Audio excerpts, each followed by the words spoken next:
Cantonment నియోజకవర్గ BRS party ముఖ్య కార్యకర్తల విస్తృత స్థాయి సమావేశం ఆదివారం క్లాసిక్ గార్డెన్ లో మాజీ మంత్రి సనత్ నగర్ నియోజకవర్గ ఎమ్మెల్యే తలసాని శ్రీనివాస్ యాదవ్ సమక్షంలో కంటోన్మెంట్ నియోజకవర్గ పార్టీ సభ్యత్వ నమోదు ఇన్ఛార్జ్ మన్నే కృష్ణాంక్ ఆధ్వర్యంలో నిర్వహించి సమావేశానికి బీఆర్ఎస్ పార్టీ రాష్ట్ర వర్కింగ్ ప్రెసిడెంట్ కేటీఆర్ ముఖ్య అతిథిగా హాజరై దివంగత కంటోన్మెంట్ మాజీ ఎమ్మెల్యే సాయన్న లాస్య నందితల చిత్రపటాలకు పూలమాలలు వేసి నివాళులర్పించారు.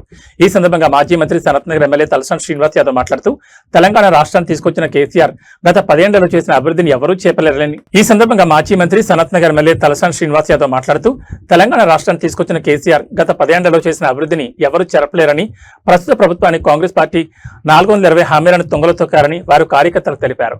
సికింద్రాబాద్ కంటోన్మెంట్ ఇన్ఛార్జ్ మన్నే కృష్ణాంక్ మాట్లాడుతూ యువత రాజకీయాలకు రావాలనుకుంటున్నారని దయచేసి గోడలు కట్టొద్దని నన్ను దాటి వెళ్లకూడదు పర్మిషన్ తీసుకోవాలని నిబంధనలు పెట్టకండి హితవు పలికారు. ఇక్కడ వ్యక్తులు కాదు పార్టీ శాశ్వతమని కార్యకర్తలు ఉత్తేజాన్ని నింపారు. బీఆర్ఎస్ కార్యనిర్వహణ అధ్యక్షులు కల్వకుంట్ల తారక రామారావు మాట్లాడుతూ కంటోన్మెంట్ లో బీఆర్ఎస్ బలంగా ఉందని దివంగత మాజీ ఎమ్మెల్యే సాయన్న కంటోన్మెంట్ నియోజకవర్గంలో పలు అభివృద్ధి పనులను డబుల్ బెడ్రూమ్ ఇండ్లను బీఆర్ఎస్ పార్టీ ప్రభుత్వ హయాంలోనే పూర్తయ్యాయని కేవలం కాంగ్రెస్ ప్రభుత్వం కత్తెర పట్టుకుని ప్రారంభోత్సవాలకు వెళ్తున్నారని నాయకురాలు నివేదిత సాయన్న భవిష్యత్తులో పార్టీ పటిష్టతకు సహకారం ఉంటుందని బీఆర్ఎస్ హయాంలో కంటోన్మెంట్ లో ఎంతో అభివృద్ధి జరిగిందని పేర్కొన్నారు. పేదల కోసం కేసీఆర్ ఎన్నో సంక్షేమ పథకాలు అమలు చేశారని చెప్పారు. ఈ సందర్భంగా హైదరాబాద్ నగరానికి కాంగ్రెస్ పార్టీ 2.5 సంవత్సరాల్లో ఎలాంటి అభివృద్ధి చేయలేదని ఆరోపించారు. కంటోన్మెంట్ ఉప ఎన్నికల సందర్భంగా పొంగులేట్ లాంటి మంత్రులు వచ్చి 6,000 ఇండ్లు కంటోన్మెంట్ కి ఇస్తామని చెప్పిన మాటను గుర్తు చేస్తూ 2.5 సంవత్సరాలు పూర్తయిన అనంతరం కనీసం ఒక్క ఇంటిని కూడా కంటోన్మెంట్ కి హైదరాబాద్ నగర ప్రజలకు ఇవ్వలేదన్నారు.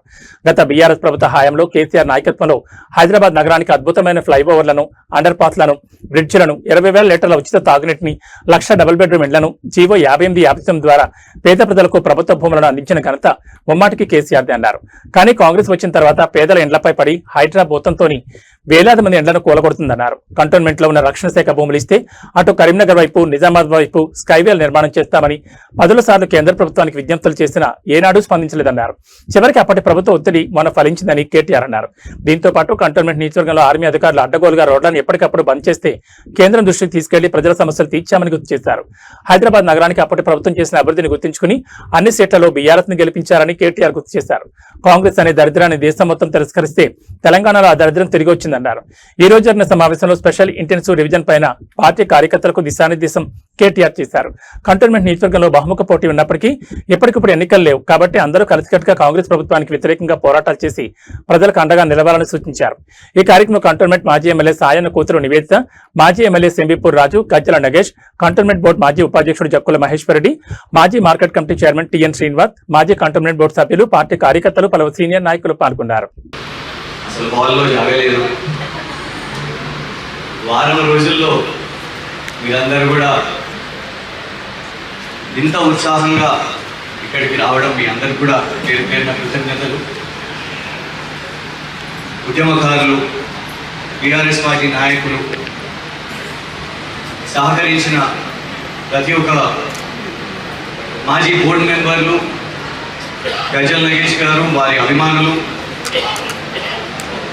నివేదిత గారు, వారి అభిమానులు, ఆత్మీయులు ఎర్రోల సీనన్న వారు లేరు, వేరే దగ్గర ఇన్ఛార్జ్గా ఉన్నారు, డివిజన్ ప్రెసిడెంట్లు అందరూ కూడా మొదటిసారి మాట్లాడుతున్నా. అంటే టీవీ డిబేట్లలో మాట్లాడుకుంటాం, సోషల్ మీడియా ట్రైనింగ్లు చేస్తూ ఉంటాం, కానీ వర్కింగ్ ప్రెసిడెంట్ అన్న కేటీఆర్ గారి ముందు మైక్ పట్టుకొని మాట్లాడటము మరియు కంటోన్మెంట్ నియోజకవర్గం అందరి ముందు మాట్లాడటం మొదటిసారి.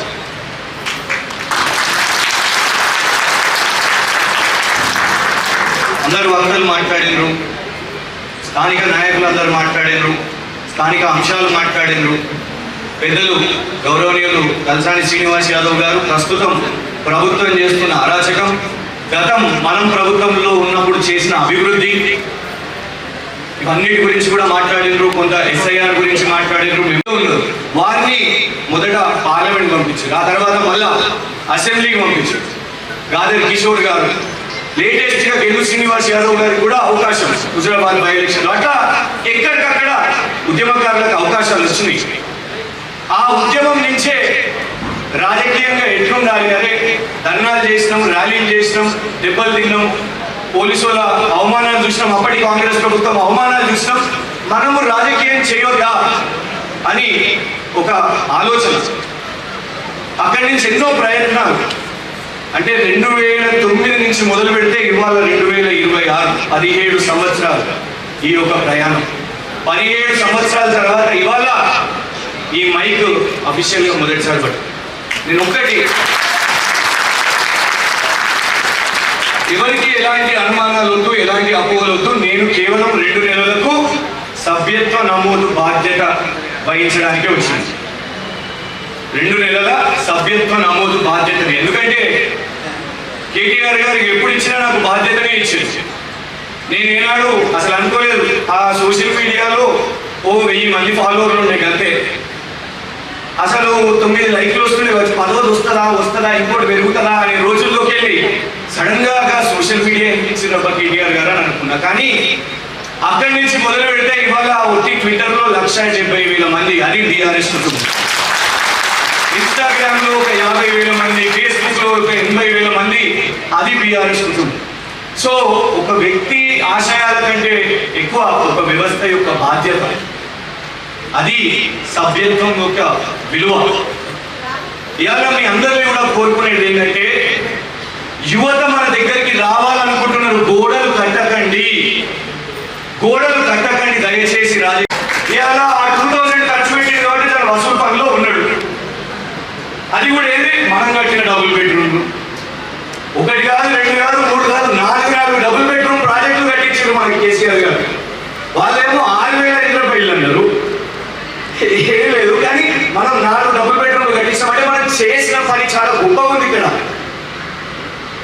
మల్టీపర్పస్ ఫంక్షన్ హాల్ ఇలా సుమారు 1000 మంది 1500 మంది అక్కడ దావత్ చేసుకోగలుగుతారు. మల్టీపర్పస్ ఫంక్షన్ హాల్ ఒక్క ప్రభుత్వంలో అసలు ఎన్ని పనులు. అంతేకాకుండా టిమ్స్ అల్వాల్ గాంధీ ఆసుపత్రి దాకా మీకు పోవడానికి ఇబ్బంది అవుతుంది. 20 నిమిషాలు ట్రాఫిక్ జామ్. ఇదంతా ఎందుకు, మీకు పక్కనే మీ కంటోన్మెంట్ నియోజకవర్గం వాళ్ళకు టిమ్స్ అల్వాల్ వేపిస్తా అని కేసీఆర్ గారు మనకి చూపించింది. అంటే అసలు చెప్పుకోవడానికి ఎన్ని పనులు ఉన్నాయి మనకు. మనం అది చెప్పుకొని రేపు వేరే వాళ్ళని, కాంగ్రెస్ కానివ్వండి బీజేపీ వాళ్ళని కానివ్వండి, మన ప్రభుత్వం చేసిన గొప్ప పనులను మనం చెప్పుకోవాలి. మల్టీపర్పస్ ఫంక్షన్ హాల్ ఉంది, టీమ్స్ అల్వాల్ ఉంది, మన డబుల్ బెడ్రూమ్స్ ఉన్నాయి. ఇలా నేను 2 లక్షలు చేస్తా. కేసీఆర్ 24 గంటల కరెంట్ ఇస్తే నేను 48 గంటలు ఇస్తా అని నమ్మవలికి రైతు డిక్లరేషన్ అని పెట్టి 34 హామీలు ఇచ్చి, ఎస్సీ ఎస్టీ డిక్లరేషన్ అని సపరేట్ గా పెట్టి, బీసీ డిక్లరేషన్ అని ఇంకో దిక్కు పెట్టి, యువజన డిక్లరేషన్ ఇంకో దిక్కు పెట్టి, మైనారిటీ డిక్లరేషన్ ఇంకో దిక్కు పెట్టి, మహిళా డిక్లరేషన్ ఇంకో దిక్కు పెట్టి, మొత్తం శాడవారతం అంతా రాసిండ్రు వాళ్ళ మేనిఫెస్టో. అందులో ఎన్ని రాసిన హామీలు? 420 హామీలు ఇచ్చిండ్రు. 1 కాదు 2 కాదు, 420 హామీలు ఇచ్చిండ్రు. 420 వాదా కరే ఆప్సే. ఈ 420 మాటలు నమ్మి ఆ దొంగ కాంగ్రెస్ కు కొంతమంది ఓట్లేసారు. ఓట్లేసి ఏమైంది, దేశమంతా వదిలించుకున్నారు కాంగ్రెస్ అనే దరిద్రాన్ని. ఒక మన దగ్గర ఆయన తెచ్చి నెత్తి మీద పెట్టుకున్నట్టు అయింది. ఇప్పుడు నెత్తి మీద తెచ్చి పెట్టుకుంటే ఏమైందో ఇప్పుడు అందరూ అనుభవిస్తా ఉన్నారు. రియల్ ఎస్టేట్ డామ్ అన్నది, కొత్త ఇల్లు కట్టేది లేదు. కంటోన్మెంట్ ఉప ఎన్నిక వచ్చినప్పుడు లాస్ట్ ఆనందిత చనిపోతే ఆ రోజు నివేదిత పోటీ చేస్తే ఇక్కడ ఒక మంత్రి గారు వచ్చింది ఇన్ఛార్జ్గా. ఆయన పేరు పొంగులేటి శ్రీనివాసరెడ్డి.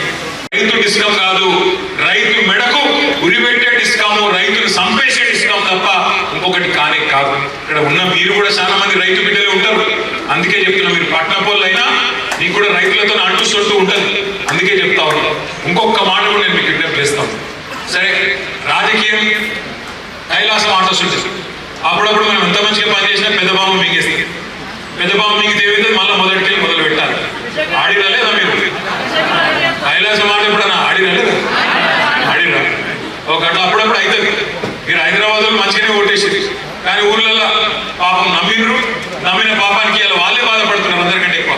వడ్లు కొనేటోడు లేడు, మొక్కలు కొనేటోడు లేడు, సంచులు ఇచ్చేటోడు లేడు.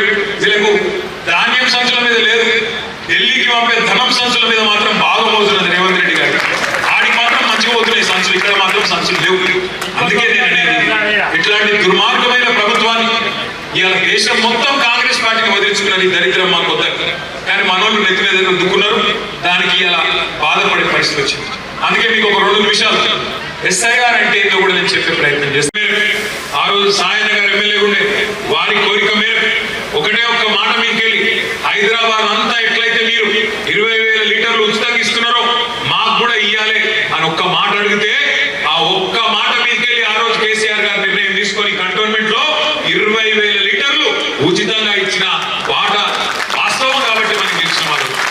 రూపాయికే నల్ల కనెక్షన్ ఇచ్చుకున్నాం ఆ రోజు. ఒకటి కాదు, రెండు కాదు, ఎన్ని పనులు చేసినాం.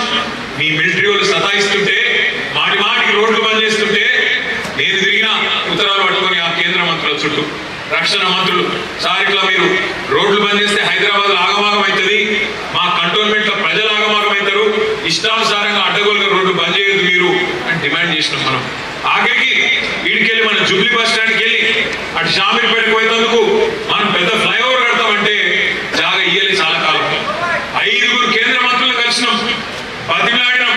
ఆఖరికి 2023 సంవత్సరంలో మనం మొత్తం పనంతా చేసినాక ఆఖరికి మన ప్రభుత్వం దిగిపోయినట్టు కాగితం వచ్చింది. ఏదో 100 ఎకరాలు ఇచ్చే కాగితం అప్పుడు వచ్చింది. కానీ మనం బాధపడలే, ప్రజలకు మంచి జరిగితే చాలు అనుకున్నాం తప్ప ఎన్నడూ వేరే తిరిగి ఆలోచించలేదు. అట్లాగే మీకు యాదకుండాలి, గతంలో బోర్డు ఎన్నికలు పెడతారని అప్పట్లో 2023లో ఒక వార్త వచ్చింది. బోర్డు ఎన్నికలు పెడతారు వార్త వస్తే ఆ రోజు కేంద్ర రక్షణ మంత్రి రాజ్నాథ్ సింగ్ గారికి నేను ప్రత్యేకంగా కలిసి ఉత్తరం ఇచ్చింది. సార్ ఈ కంటోన్మెంట్ లో, మా సికింద్రాబాద్ కంటోన్మెంట్ లో దాదాపు 30 ఇదే ఓటర్ లిస్ట్. రేపటి రోజున అసెంబ్లీ ఎలక్షన్ జరిగినా ఇదే ఓటర్ లిస్ట్, రేపటి రోజున పార్లమెంట్ ఎలక్షన్ జరిగినా ఇదే ఓటర్ లిస్టు, అలగలగ ఓటర్ లిస్టు ఉంటాయి. ఒకటే ఓటర్ లిస్టు మిగులుతుంది. అక్కడికి అంతా జల్లెడ పట్టిన తర్వాత ఒకటే ఓటర్ లిస్టు. ఇది చాలా చాలా ఇంపార్టెంట్. 35,000 మంది మీకు బోర్డు ఎలక్షన్ లో ఓటేసే అధికారం లేకుండా పోయింది. ఎందుకు? డిఫెన్స్ ల్యాండ్స్ లో మీరు ఉన్నారు కాబట్టి. కానీ వాళ్ళందరికీ మనమే కొట్లాడాలి. బీఆర్ఎస్ తరఫున ఖచ్చితంగా వాళ్ళకు ఓటిప్పించే బాధ్యత మీరే తీసుకోవాలి ఎస్ఐఆర్ అని చెప్పి కూడా బూత్ లెవెల్ ఏజెంట్లుగా ఉన్న మా సోదరులని ఒకవేళ అధికారులు వినకపోతే మేము దాన్ని తీసుకొని చీఫ్ ఎలక్షన్ కమిషనర్ దగ్గర పోతాం, ఢిల్లీ పోతాం. ఆ 35,000 మందికి ఖచ్చితంగా ఓటు బోర్డు ఎన్నికలైనా, శాసనసభ ఎన్నికలైనా, పార్లమెంట్ ఎన్నికలైనా వారందరికీ ఒకటే తిరిగి ఓటేసే అధికారం ఉండే విధంగా చూసుకోవాల్సిన బాధ్యత మన మీద ఉంటుంది. ఇప్పుడే నాకు బోర్డు మెంబర్లు చెప్తా ఉన్నారు, మహేష్ రెడ్డి గారు, మా పాండన్న, లోకనాథం అన్న, నళిని, అనితమ్మ, శ్యాము చెప్తున్నారు. ఏమని అన్న ఎలక్షన్ జరగగానే 11 నిర్ణయాలు చెప్తున్నారు. వాస్తవం 11 నిర్ణయాలు. కానీ ఎప్పుడో ఒకప్పుడు పెట్టక తప్పదాలు భయపడుతున్నారు. పెడితే మళ్ళా గులాబీ జెండానే ఎగురుతుంది, పక్క మళ్ళీ వీళ్ళే గెలుస్తారు, మళ్ళీ మా పూజ మీద అన్నట్టు అవుతుందని చెప్పి ఇక బీజేపీ ఎవరు పెట్టుకొని టైం పాస్ చేసుకుంటా ఉంటారు. కానీ పక్క ఎలక్షన్ ఎప్పుడు జరిగినా తయారు ఉండాలి. ఎందుకంటే ఒక సామెత ఉన్నది ఆంగ్లంలో, తెలుగులో కూడా చెప్తారు. ఆంగ్లంలో ఏం సామెత ఉందంటే, the more you sweat during piece the less you bleed in war. మళ్ళీ ఒకసారి నేను చెప్తాను, more you sweat in peace the less you bleed in war. అంటే శాంతి సమయంలో ఒక సైనికుడు శాంతియుతమైన టైంలో ఎంత చెమట చింతిస్తే, ఎంత ఎక్కువ కష్టపడితే, ఎంత ఎక్కువ తయారైతే ఏంది, దీనికి ప్రత్యేకత ఏంది, దీని అవసరం ఏంది, ఎందుకు చేస్తున్నారు, ఇంకొక విషయం మీరు అర్థం చేసుకోవాలి. భారతదేశానికి స్వాతంత్రం 1947లో వచ్చింది. 48లో మనకు తెలంగాణ రాష్ట్రానికి, హైదరాబాద్ రాష్ట్రానికి 1 సంవత్సరం తర్వాత మనకు స్వాతంత్రం వచ్చింది. 48 నుంచి 51 మధ్యలో పెద్దలు, మహానుభావులు, భారతరత్న దార్శనికుడు డాక్టర్ బాబాసాహెబ్ అంబేద్కర్ గారి నాయకత్వంలో ఆనాడు రాజ్యాంగాన్ని రాయమని చెప్పి ఒక కమిటీ వేసుకున్నాం. కమిటీ వేసుకుంటే బాబాసాహెబ్ అంబేద్కర్ గారు ఆ రోజు ఒక గొప్ప నిర్ణయం తీసుకున్నారు. ప్రపంచంలో ఏది ఎట్లా ఉన్నా, ఎవరైనా ధనికుడైనా, బాగా డబ్బులున్నోడైనా, లేదా అస్సలు డబ్బులు లేని పేదవాడైనా, భారతదేశంలో ఒక మనిషికి ఒకటే ఓటు హక్కు ఉండాలి. నువ్వు అంబానీ కావచ్చు, లేదా నిరుపేదవు కావచ్చు, కానీ నీకైనా అంబానీకైనా ఒకటే ఓటు హక్కు ఉండాలని చెప్పి నిర్ణయం తీసుకొని ప్రతి మనిషికి ఇచ్చే ఓటు విలువ ఒకటే ఉంటుంది అని నిర్ణయం తీసుకుంది. దాని ఆధారంగానే తర్వాత 1951-52లో మొట్టమొదటిసారి ఎన్నికలు జరిగాయి. అక్కడి నుంచి ఈ రోజు దాకా 2026 దాకా ఇప్పటి వరకు భారతదేశంలో 13 సార్లు ఎస్ఐఆర్ జరిగింది. 13 సార్లు. ఏం కొత్తది కాదు. ఎస్ఐఆర్ అంటే ఏం లేదు, మీద కన్ఫ్యూజ్ అయ్యేది కూడా ఏం లేదు. కేవలం ఓటర్ లిస్టు జల్లెడ పట్టే కార్యక్రమం. అది ఏంటిది అనేది మీకు ఎక్స్ప్లెయిన్ చేసే ప్రయత్నం చేస్తాను. Next slide. ఎస్ఐఆర్ అంటే కొత్త ఓట్లు చేర్చుడు, కొత్త ఓట్లు 18 ఓట్లు నిండిన వాళ్ళు ఎవరైనా ఉంటే వాళ్ళ ఓట్లు చేర్పించుడు. అట్లాగే ఎవరైనా చచ్చిపోతే వాళ్ళ ఓటు తీసేసుడు.